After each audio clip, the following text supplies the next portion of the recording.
Hello everyone and welcome to Slash Film Daily for November 2nd, 2017. On today's show we're going to be talking about a bunch of news, including a Twilight Zone reboot from Jordan Peele, Shazam casting, the Orville gets a second season, the future of Star Wars films, some theme park news including Fast and the Furious Supercharged and Pixar Pier in Anaheim, and in the mailbag we'll be talking about our favorite TV series of the last 5 years. This is Peter Sciretta, and joining me on today's podcast is Slash Film writer Chris Evangelista. Hello. And Slash Film managing editor, Jacob Hall. Hello, hello.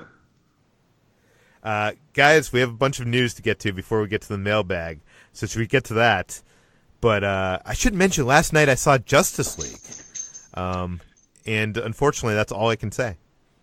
So yeah. It's very unfortunate for everybody listening.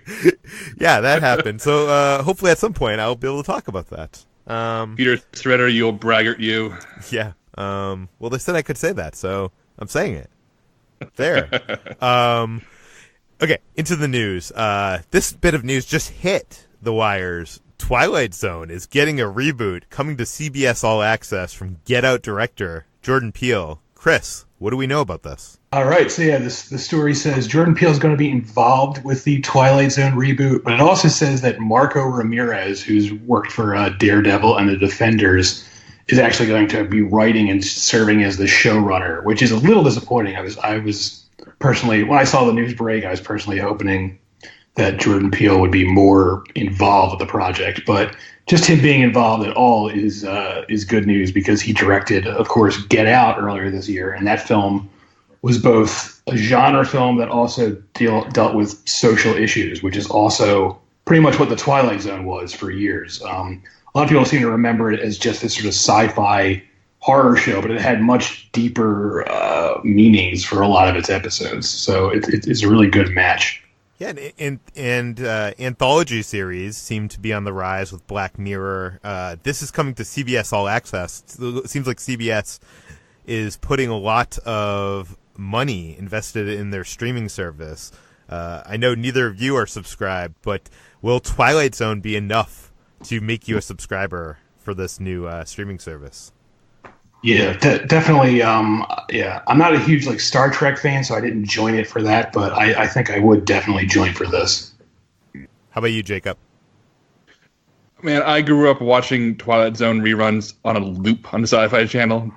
I've seen every episode several times. This is my jam, and I think that if there was ever a better match between subject matter and artists than Jordan Peele and Twilight Zone, even with a different showrunner involved, I can't think of it.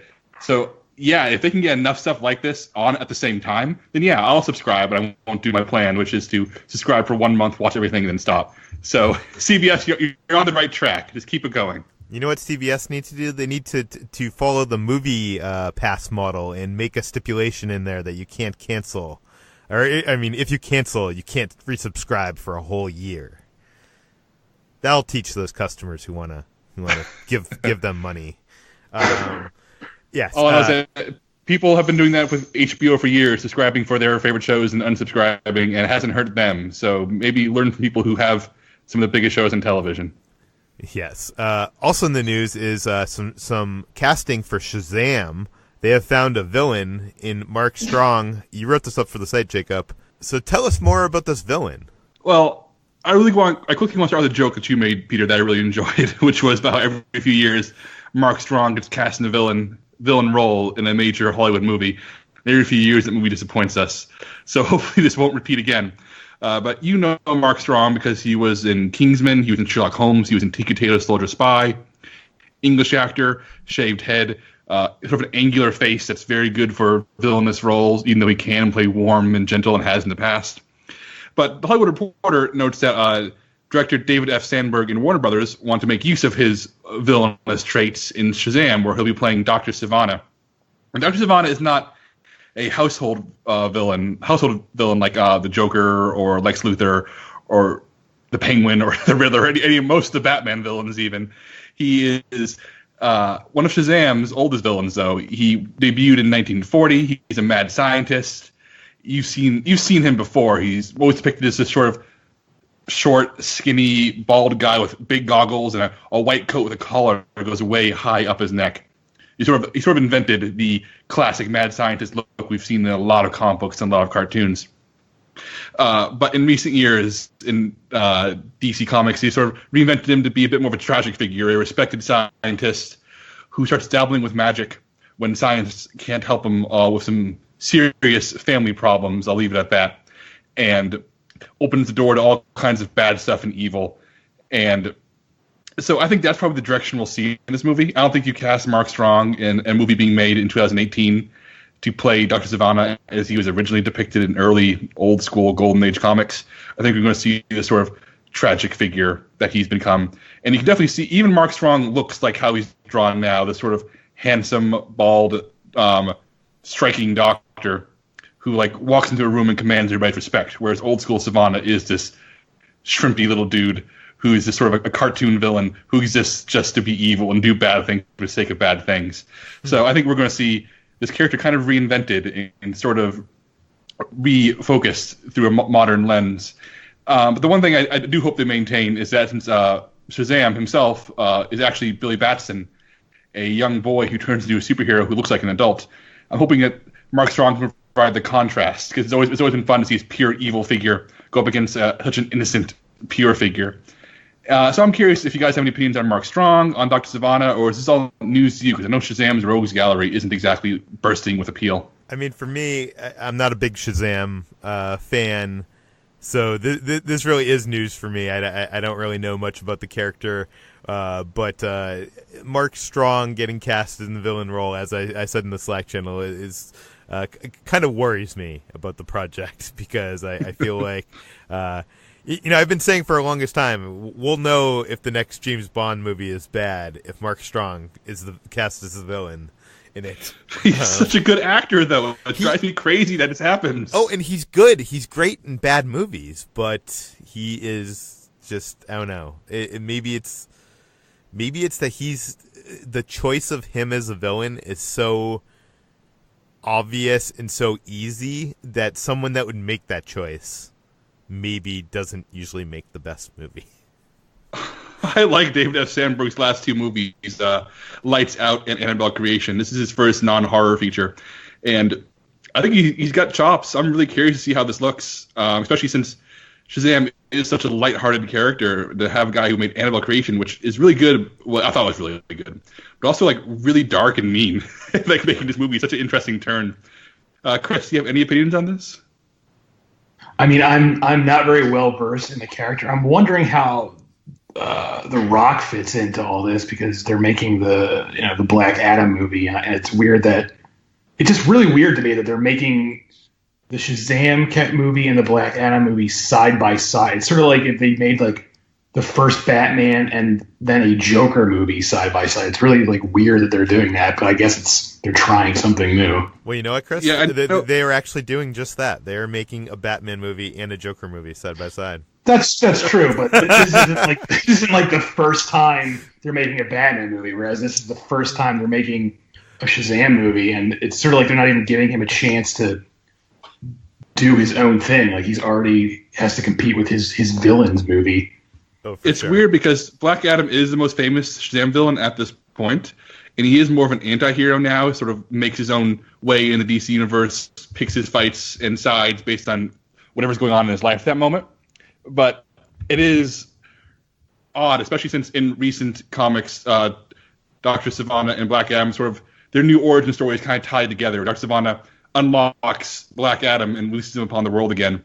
So I don't think they're going to be in the same movie.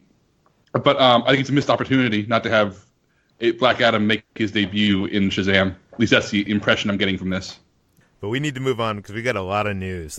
Ben Pearson wrote up for the site that Seth MacFarlane's The Orville has been renewed for a second season.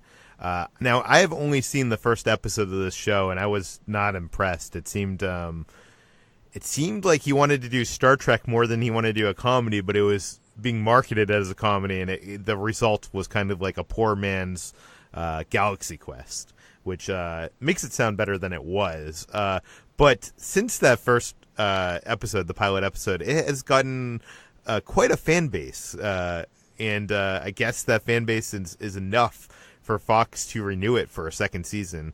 Ben in this article goes on to theorize that Fox is just trying to keep MacFarlane happy, who MacFarlane has provided them with truckloads and truckloads of money. So to give him a second season and give it a chance. But have either of you seen the Orville? I have not, but anecdotally, my mother, old school Star Trek fan, raised me on the original series, watched all the shows and all the movies, and ingrained that into me. Watches the show, has no idea who Seth MacFarlane is, has never seen Family Guy, and loves it. So I wonder if that's the audience. Slightly older Star Trek fans with less discerning taste. I mean, I love my mom, but I think maybe she's who's watching this movie. I do know a lot of people that like this show say it's like, Star Trek The Next Generation kind of like, and they're saying it's to them better than the Star Trek Discovery series that's on CBS All Access. So apparently there is a fan base for this show, and it's going to go on to a second season. So we'll see if that builds up in the ratings and continues on. But let's move on from Star Trek to Star Wars. Chris, you wrote up this article about Kathleen Kennedy had a new quote about how the next decade of Star Wars movies are being planned right now. What did she say? Right. Well, first and foremost, I want to say I saw two different people call this story clickbait, which I'm very confused about because it's literally what Kathleen Kennedy says in the video, where it's a video with, it's called, the show's called like Star Wars, the Star Wars Show it's called. Yeah. It's a YouTube show. And in the video, Kathleen Kennedy basically talks about how right now they're planning the next 10 years of Star Wars films. Like that's an actual quote she says. And she's basically saying, after episode 9 comes out, the film after The Last Jedi, they still have ideas for all the new characters. Yeah, no, I think that's probably the most interesting bit about that is because I think a lot of people assume that after episode 9 happened that, this Star Wars saga films, with Rey, Finn, Poe, that maybe they would be taking a break because this would be the end of a trilogy. But she clearly says that they have ideas to take those characters further. And that to me sounds like, an episode 10 is not going to be, 5 years down the line, but maybe just 2 or 3 years down the line from episode 9.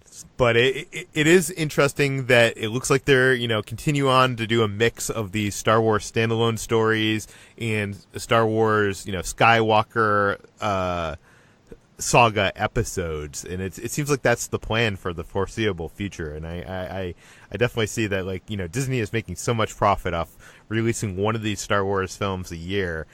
They're not going to stop that momentum. It's just going to keep up. But let's move on from Star Wars to theme parks. Fast and the Furious Supercharged is a new attraction that they're building in Universal Studios Orlando. In Universal Studios Hollywood, they have it's part of the tram tour. It's kind of like when you're on the tram tour, you go into this building, and it's kind of an attraction inside of an attraction. But in Orlando, they're building it as their own ride, just as they turned the King Kong 360 into its own ride in Orlando at Islands of Adventure as Skull Island. Jacob, you wrote this up for the site. What new details do we know of this new Fast and the Furious ride? As you said, Universal Orlando has this strong habit of taking segments that are on the tram tour in Hollywood and building down the full-fledged rides. This happens with Earthquake, Jaws, Kongfrontation, the King Kong 360. So Supercharged is lays in a long line of things. I feel like it was tested in Hollywood and then brought out here to be perfected. But the basic gist of the ride and the new details is that you enter into the family HQ of the Fast and Furious cast. The place where everybody meets between heists, and there'll be rooms you can walk through with cars on display. You can take your pictures with them, and you can walk through Tej's high-tech war room and see all of his gadgets.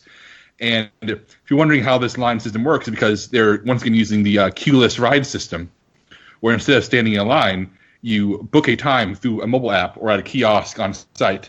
You can either wander the park and return when it's time, or you can go to the queue itself and explore and take pictures and interact with the environment and hang out and don't have to like stand in line and moving and inching forward. This is something I have mixed feelings on, but we'll get to that later maybe. The basic idea here is that you're hanging out with the family. You get invited to a party that requires you all to get on a big bus. And yes, the bus is your ride vehicle. And yes, Luke Evans' character, Owen Shaw, decides to attack your bus, and that's the ride. And even though they're pitching this as a new story and new characters, and there are new characters, Tej, who's played by Ludacris, who is not in the original version in Hollywood, is in this version. And Jordana Brewster's Mia, who's not in the Hollywood version, is in this one. The rest of the cast, including Luke Evans' Owen Shaw, Tyrese Gibson, Michelle Rodriguez, Dwayne Johnson, Vin Diesel, who all play major roles in the Hollywood version, are all back here. And the whole Owen Shaw attacks your vehicle setup is identical. So what I think we're seeing here is similar to what we saw with the Skull Island ride. They're taking the 2-minute ride segment from the tram tour and are building out into something longer. I think we'll see that same thing that we saw in Hollywood, the same chase scene with a new beginning and a new end, maybe some new characters. So it won't be a whole new ride, but it will be a bigger, louder, more extreme version of what people in Hollywood already saw. I haven't actually done the Hollywood version. I haven't been to Universal Studios Hollywood since that happened. I know you have, Peter. What's your opinion on this? Is this actually worth expanding? Is it a cool ride? You know what? It is extremely dumb, but it's fun. It does what King Kong 360 does, where like it has these screens all around the tram vehicle, and actually it does more than that because it goes in front of the tram vehicle, so you could actually be looking forward, and it is kind of surrounding you on all sides, and you have 3D glasses. And, it's like one of the most insane action sequences with things that, someone's controlling a crane and someone jumps on the crane thing to get, and I don't know, it's just like very ridiculous and everything you expect, want, and hate about the Fast and Furious movies. I don't know. I'm interested to see where they take this ride, because I actually think that the Skull Island ride in Islands of Adventure is far and away better than the King Kong experience we have on the tram tour here. So I'm excited to check this out. Although my girlfriend Kitra is not a fan of the Fast and Furious films, and she hates that segment on the tram tour. So I'm not sure when I'll get a chance to check it out, but maybe next time I'm in Orlando. But we should go from Orlando to Anaheim, because Disneyland Resort at D23 announced that they were going to be turning Paradise Pier and Disney California Adventure Park into Pixar Pier. So now we actually have learned the details of what this is going to entail. They have announced that it is going to debut on April 13th, 2018. That is when Pixar Pier is going to have its grand opening. And basically they are going to turn that whole pier into 4 different neighborhoods themed around 3 Pixar movies: The Incredibles, Toy Story, Inside Out, in a 4th section which will be, quote, a celebration of many of your favorite Pixar stories, which basically means that they couldn't theme it into one movie because it would be too hard for them to retheme that whole area. But yes, so basically California Screaming, which is, one of Disney's best roller coaster rides, is going to be turned into an Incredibles roller coaster called the Incredicoaster, which is a horrible name, but who cares? This California Screaming was always a good ride without a good theme, so I'm excited for that. Toy Story Mania will remain and will be part of the Toy Story Land. Inside Out is going to have a new family-friendly attraction, which they didn't announce, but we think it's going to be a spinner ride, and you can see it kind of in the concept art, which we've posted on slashfilm.com. Mickey's Fun Wheel will remain as Mickey's Fun Wheel, because they don't, that is such an iconic, that's almost as much as the castle is iconic to Magic Kingdom and Disneyland, is that Fun Wheel is, iconic to Disney California Adventure Park. But the gondolas on the Fun Wheel will each be themed after characters from all the Pixar movies. And for me, honestly, I know this isn't great for a movie podcast, but for me, the most concerning, disappointing, possibly something that will make me angry announcement of this is that they're turning the Cove Bar, which is possibly the best place to eat and drink in Disneyland Resort into they're turning Ariel's Grotto in the Cove Bar, and they're going to retheme it into a new lounge and grill that they have not announced the theme for, but it's going to be something Pixar related. Cove Bar famously is like one of the only places in Disneyland Resort where you can actually, has a full bar. You can order, themed cocktails. It's one of the few places that adults can go and hang out and have fun. And I'm just worried that they're going to turn this into, they're going to kidify this, and we're not going to have a place to go to drink something other than the beers that they sell around DCA. But I'm not sure if any of you have been to the Cove Bar that are listening to this, but it was one of those things that many years ago was kind of like the best kept secret at DCA, and in recent years has had every time I've gone has had like a 30 minute to an hour wait to get in there, so it's not so much a secret anymore. I'm hoping that they've expand this space out and make more room for the Cove Bar, but I think that's probably optimistic of me. I have a feeling that they're probably going to ruin it. And that does it for the news. Let's get to the mailbag. Every few days, we like to answer a question from you, the listeners. You can send your questions to the mailbag by sending them to peter@slashfilm.com. Please mention your name and general geographic location, so in case we mention it on the air. Today, Julian from Austin, Texas. By the way, do you know Julian, Jacob? I know a Julian. I do not know if this is the same Julian. So hi, Julian. No matter who you are, hello. Yes. Well, he asks, he or she, I'm not even sure, what are your top 5 TV shows from the past 5 years, including streaming? What about all time? So let's just try to focus on the top 5 TV shows of the past 5 years. We didn't know what that meant, so I think we sat down on that it means a TV show that had the majority of that show happen in the last 5 years.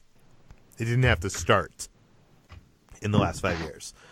So let me start off with one of my top picks before we get to you guys, and that would be Westworld. That's a show that launched this past year. Bad Robot, Jonathan Nolan, Joy Nolan.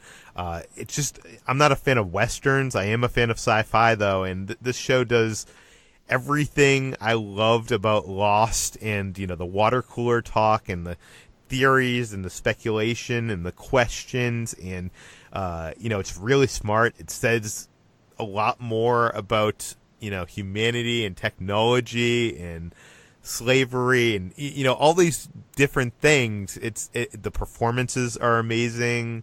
I just can't wait to see Westworld season 2, and it's as I mentioned, the water cooler around the show is just amazing. It's something that I feel like is lacking. I just watched Stranger Things too, and I miss being able to have that week in between episodes and be able to talk and speculate and all that kind of stuff. Westworld for me, I think, is my top show right now. How about you, Jacob?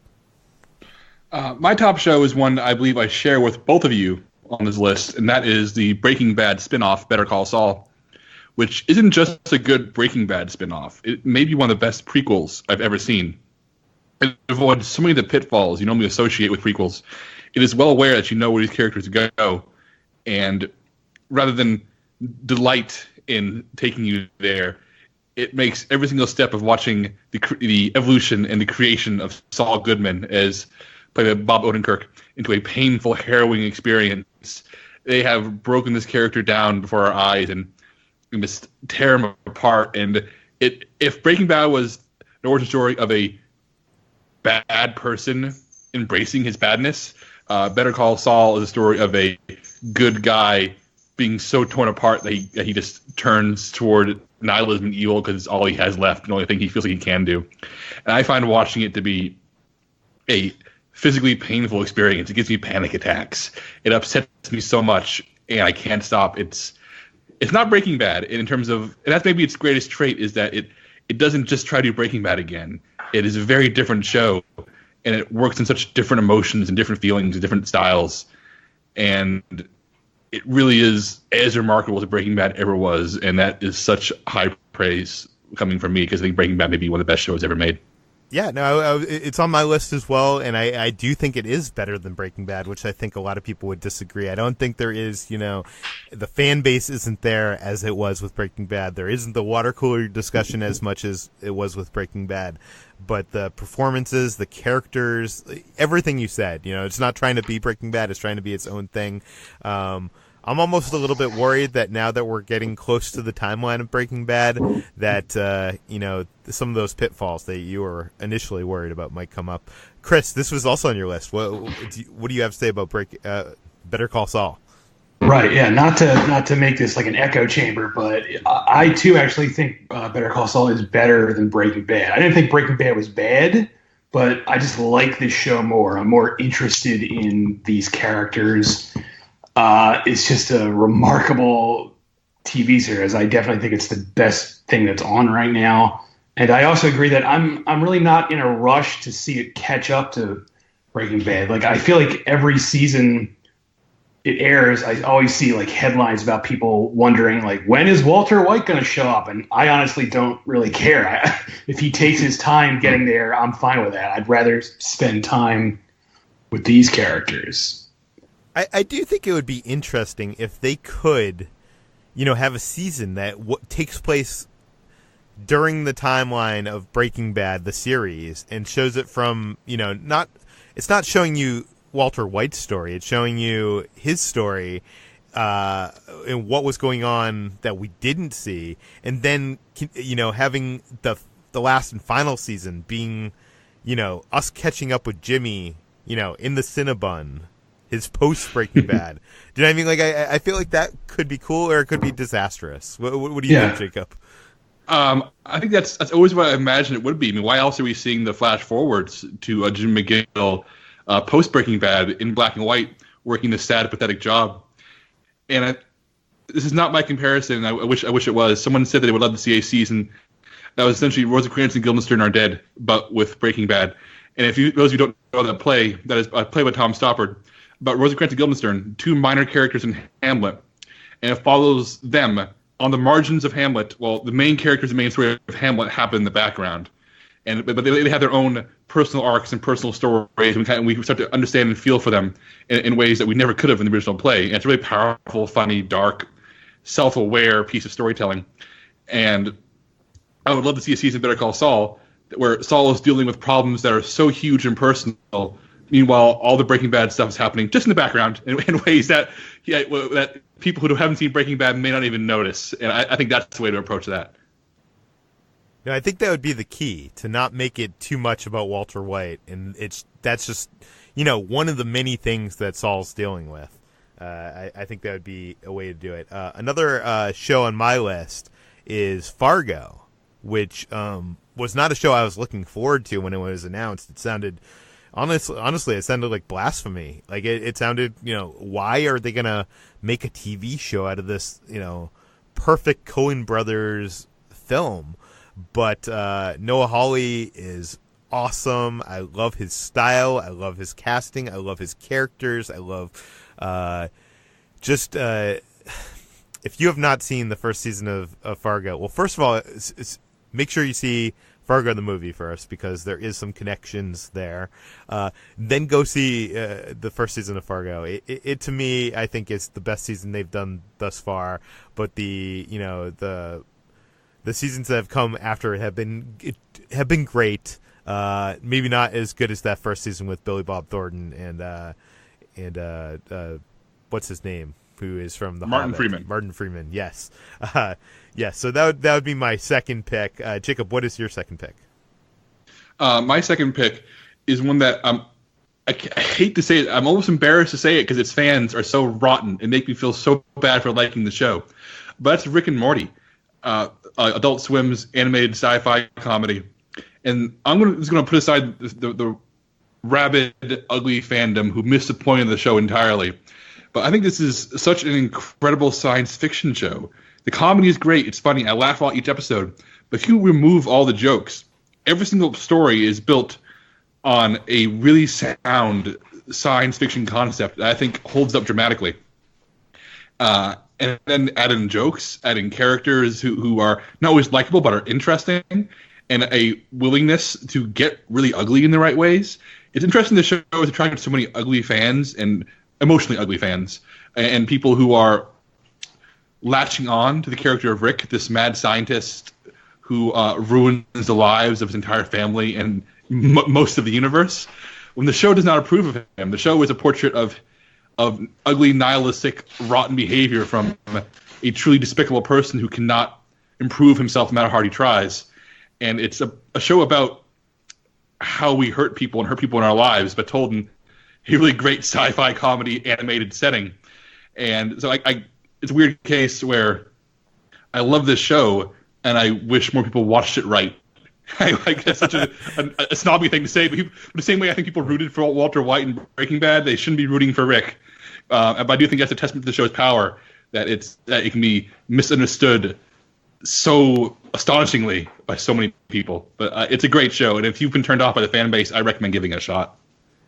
Chris, how about you? What's your next one on your list? My next one, it's a show that's not on anymore, but it ended in the 5-year mark, and that would be Mad Men, which is another AMC show. This is probably like my favorite show of all time, honestly. It's I know a lot of people who actually don't like the show, and that's fine, but for me, this is the best example of what TV can do. Every episode is sort of like a short story in a way, that all the episodes sort of stand on their own while also telling like a bigger picture, and just everything from like the casting to the look to the direction to the choices the cinematographer makes. It blows me away from beginning to end. My wife and I just recently restarted watching it from the beginning, and even though I already seen it, I was just still blown away at how good it was. I'm tempted to rewatch it because my girlfriend Kitra has not seen this show yet, and it is a great show. It's not on my list, but it's definitely up there. Penn and Teller Fool Us is the third show on my list, and this is not. I think this is the only one on any of our lists that is not a narrative fictional show. This is I'm not sure what you consider it, a reality show? No, it's not a reality show. I guess it's a competition reality show. Basically, Penn and Teller are magicians who are the judges for it. They have magicians from around the world come on and present their best illusions and best tricks to try to fool Penn and Teller.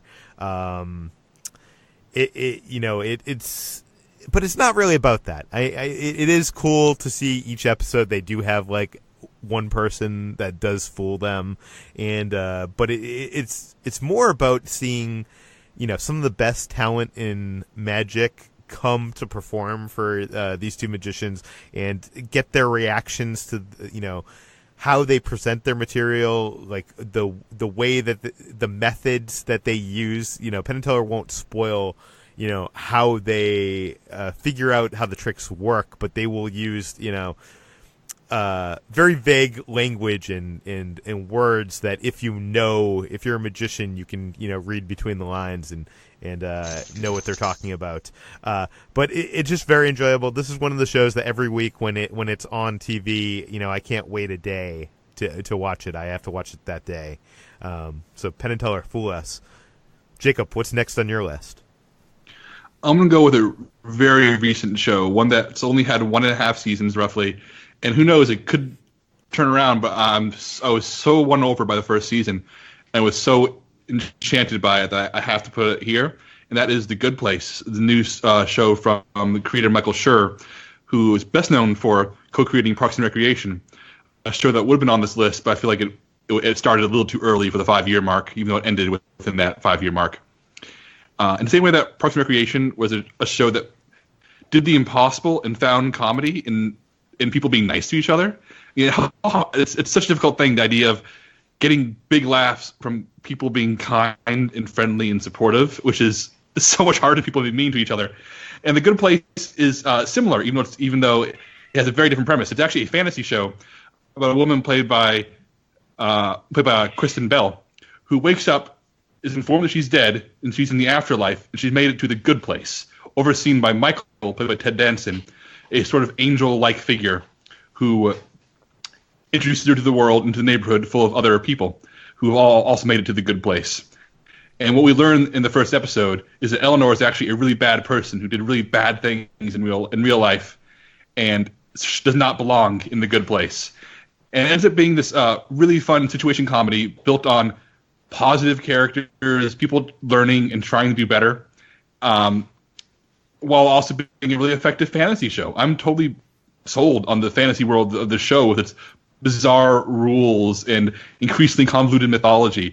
And I like how the world is allowed to be so insane and gonzo because it ultimately boils down to a show about a woman trying to be a better person because she's in a world surrounded by better people. And the show has some really big twists that change the show a lot and kind of redefine what it is. But that's how it begins. That's all you should know going in. And it's all first season's on Netflix. Second season just started. You can catch it pretty quickly on Hulu. And I think it could be the next Parks and Rec in the show that like I just have on all the time and just to find comfort in. I've only watched the pilot of this show, and I was not as taken for it. But Chris, what is your next choice? My next choice is the Netflix series BoJack Horseman, the animated series. This was something I didn't watch when it started, and I sort of avoided it just because I was like, there's no way that's good. But it turns out it's actually very good, and as someone who's like dealt with like depression his whole life, I've never actually seen a show handle depression as well as this. And the fact that it's a cartoon about anthropomorphic animals makes it kind of strange that this is the show that actually gets depression so well, but it does. And it's a very dark show. It looks like it's going to be light and funny, but it's very dark, but it's still very enjoyable to watch. And Jacob, this is also on your list as well. Yeah, I think the two shows that capture depression and mental illness better than any other shows in television are BoJack Horseman, an animated animal comedy, and Legion, an FX superhero show, which almost made my list. But so it's kind of I like how the show lures you in with Hollywood satire and funny animals, and then punches you in the gut repeatedly several times a season, with episodes that are almost laugh-free but are built on character relationships and emotional turns that were kind of woven in there quietly through comedy, and you didn't see the setup. So when it comes around to knock you down, it hurts in all the right ways. It's the best Netflix show. It's the best original Netflix show they've ever done. Like, all the drama series are not as dramatic. All their comedy series aren't as funny. It is, bar none, the best thing that Netflix has ever put its name on is an original piece of content. Okay, the last show on my list, I really had to think hard what would be the fifth show on my list, and that would be Stranger Things. I really have been sucked into that show. It's tough because, as you might have heard on this podcast, we did a spoiler-filled reaction to the second season. I didn't love the second season. I was quite disappointed by it. But I'm still in. I'm still invested. I still want to see what happens in season 3. I hope, that they can do better than what they did in season 1, which was great in my mind. But I might, depending on how that goes, I might have to reevaluate its placement on my TV list. But Stranger Things is just, so much of what I loved from the movies of my childhood, kids in over their heads, in serious danger, the fun, the I don't know. It's just, I've already talked about this at length, I think, on the Stranger Things 2 episodes. You can hear about it there. But Stranger Things 2, or Stranger Things rather, is the last show on my list. Jacob, what's the next one on your list? Last on my list, and I know Chris shares this one as well, so I definitely want to hear his thoughts, is Hannibal. Brian Fuller's remix of sorts of all Thomas Harris's Hannibal Lecter novels, which of course were adapted in the movies as well. And this show, nobody watched it, had such low ratings, but it was produced not by NBC, who aired it, by another company, so they were able to get away with such insane levels of violence and content, but also such an experimental style that didn't care what people thought about it. Each episode is so artfully made and so tightly composed and so demanding of your attention, time, and patience. It's a show that it's not casual viewing. If you want to put on a serial killer procedural, you have other choices. Hannibal pretends to be that for about one episode and then veers off to become this genuine art house nightmare horror series. It's more effective and artfully made and even more violent than The Walking Dead or any other shows that are popular. And I think Mads Mikkelsen is the best Hannibal Lecter we've ever gotten. I think he has this truly alien performance, whereas Anthony Hopkins is such a raw, evil villain that's so enjoyable in his own interpretation. But I like how Mads Mikkelsen doesn't even seem to recognize what human emotions are. And when he does, he finds them more curious and interesting and something he can relate with. And I find that so terrifying. But Chris, I know you like me, you're a big horror guy. Is this the best horror TV show of all time? Because I think it may be.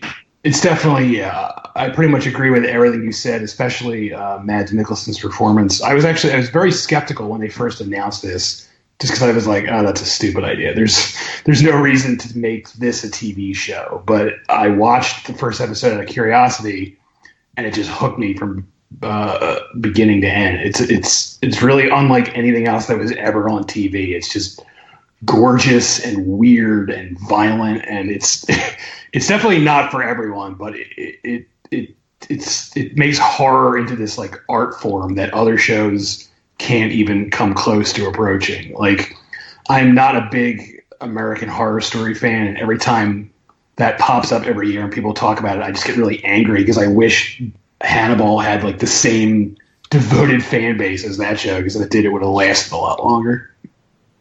But Chris, the last TV show on your list is also a horror TV show. Right. This is another show, again, that it makes me angry that this didn't have the following that American Horror Story has. It was a Showtime show called Penny Dreadful that basically is actually kind of like League of Extraordinary Gentlemen, the comic book, not the movie, where it's like historical Gothic figures. There, Dracula is involved, and Dr. Jekyll and Mr. Hyde are involved and stuff like that. And they're all in like Victorian London trying to deal with monsters and stuff like that. And it's this very dark, weird show. And at the center of it is Eva Green, who is, I think, a phenomenal, underrated actress who doesn't get as much credit as she deserves. And she's so good in this show in particular. And it got canceled after, I think, 3 seasons, but they're all on Netflix. So if you've never seen it, I highly recommend you check it out. So I guess the question is, what TV shows did not make our list that made your list? Send me an email, peter@slashfilm.com, and we'll read some of the best ones on a future episode. You can find more of my work at @slashfilm and at @slashfilm on Twitter. Chris, where can we find you? I'm at slashfilm.com, and I'm on Twitter at Evangelista413. And how about you, Jacob? I'm on /film every single day, and I'm on Twitter at Jacob S. Hall. You can find this podcast published every weekday on iTunes, Google Play, Overcast, all the popular podcast apps. Please leave us a rating and review on iTunes, especially if you love this show, and we will see you tomorrow.